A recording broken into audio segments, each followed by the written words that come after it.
Bismillahirrahmanirrahim. Assalamualaikum warahmatullahi wabarakatuh. Sebagai umat Islam, golongan Ahlus Sunnah wal Jamaah atau golongan yang menjalankan sunnah dengan penekanan pada peneladanan kehidupan Nabi Muhammad SAW, sudah selayaknya kita meneladani Rasulullah SAW dari sikap, tindakan, ucapan, dan cara Rasulullah SAW menjalani hidupnya. Apalagi yang sifatnya dianjurkan dan selalu menghindari yang dilarang oleh Rasulullah SAW, termasuk cara-cara tidur. Mengingat tidur merupakan rutinitas sehari-hari, jangan sampai ada hal-hal yang tidak kita inginkan terjadi, baik di dunia maupun di akhirat kelak. Walau sekilas perkara ini bisa dipandang sepele, namun cara tidur telah dibahas oleh Rasulullah SAW dan apa-apa yang dilarang beliau ini sudah dibuktikan oleh ilmuwan. Sebelumnya, tekan tombol subscribe dan nyalakan loncengnya. Bagikan video ini ke teman dan keluarga kalian, karena sebaik-baik kalian adalah orang yang mempelajari Al-Quran dan mengamalkannya kepada orang lain. Satu lagi, simak video ini sampai selesai biar nggak salah paham. Tidur juga dikatakan karunia Allah, karena dalam tidur manusia dapat beristirahat dengan sempurna. Selain bermanfaat untuk kesehatan, tidur juga berpotensi dicatat sebagai ibadah. Allah berfirman, "Dan kami jadikan tidurmu untuk istirahat." Quran Surat An-Naba ayat 9. Perkara tidur pun disebutkan Allah dalam Al-Quran, dan yang bisa kita lakukan agar tidur kita bernilai ibadah adalah dengan mengikuti sunnah Rasulullah SAW.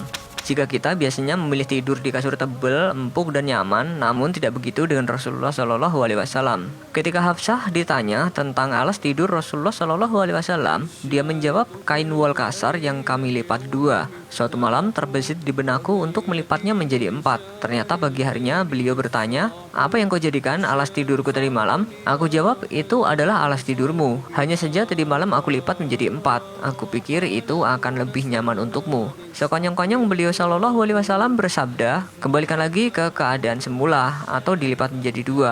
Ketahuilah kenyamanannya telah menghambatku mendirikan sholat tadi malam.' Hadis riwayat Tirmidzi. Dahulu pernah terjadi perdebatan antara mewajibkan sholat malam atau tidak, karena Nabi SAW selalu berusaha bangun untuk mendirikannya meskipun sakit. Namun pendapat para ulama mengatakan sholat ini dilakukan bagi yang mampu.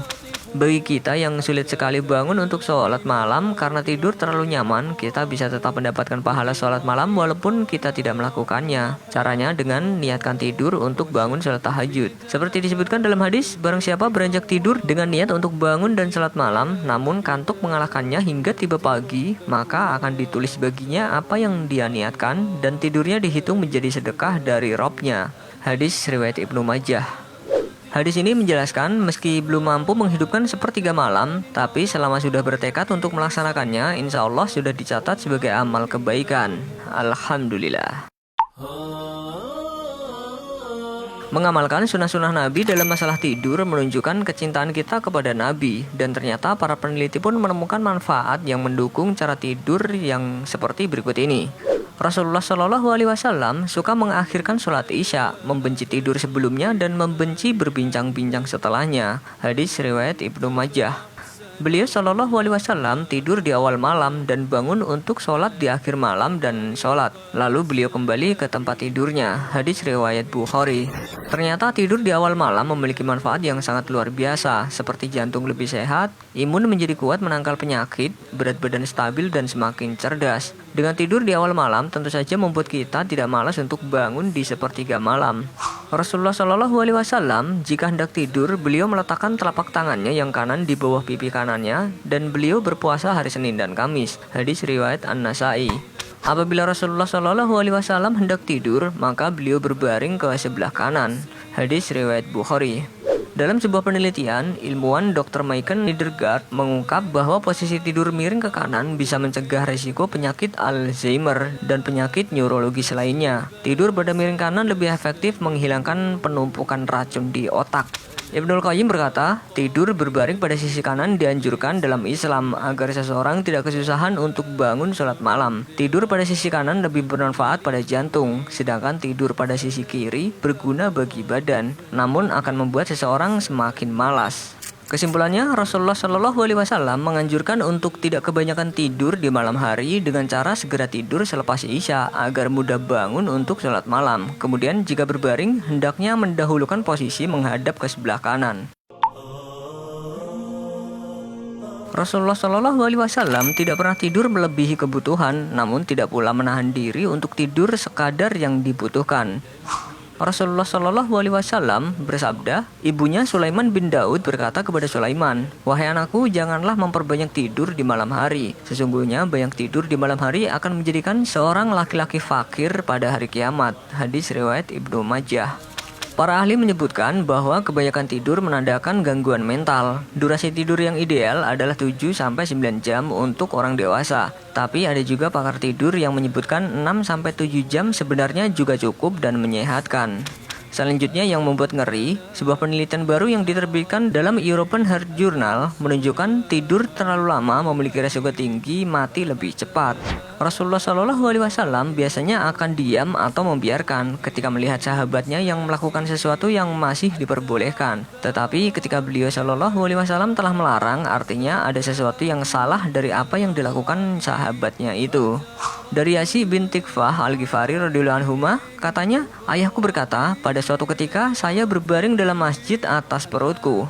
Tiba-tiba ada seorang lelaki yang menggerak-gerakkan saya dengan kakinya, lalu berkata, sesungguhnya cara tidur yang sedemikian ini adalah cara berbaring yang dibenci oleh Allah.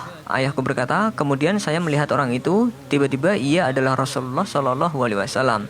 Hadis riwayat Abu Daud.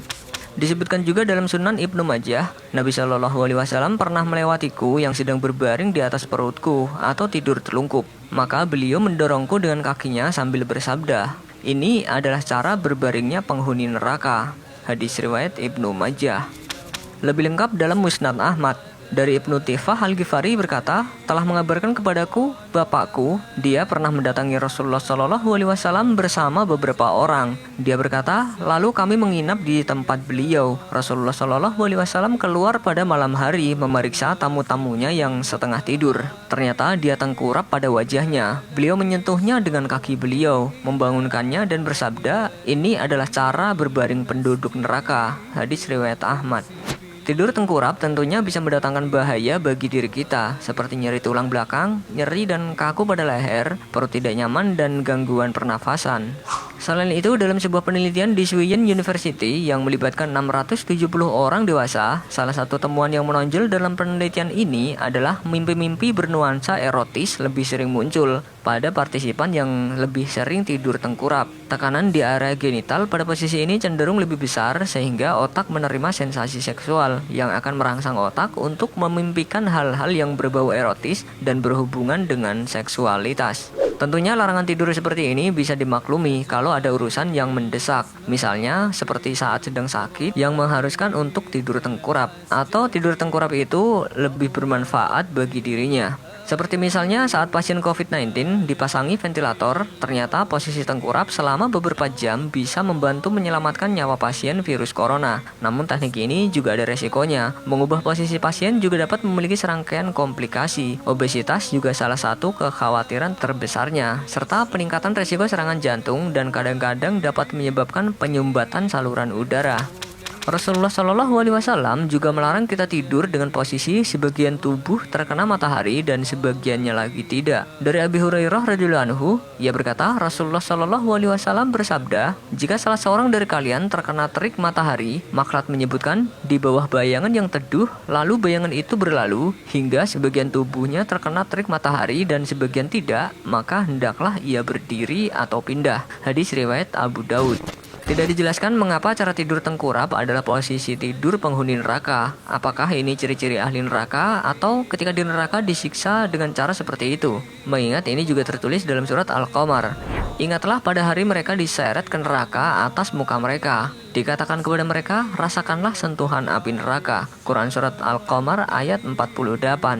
Nabi Muhammad SAW selalu memberikan anjuran yang bermanfaat untuk umatnya. Selain mendapatkan pahala, tentunya agar hidup kita lebih sehat dan bersemangat. Wallahu a'lam bishawab. Wassalamualaikum warahmatullahi wabarakatuh.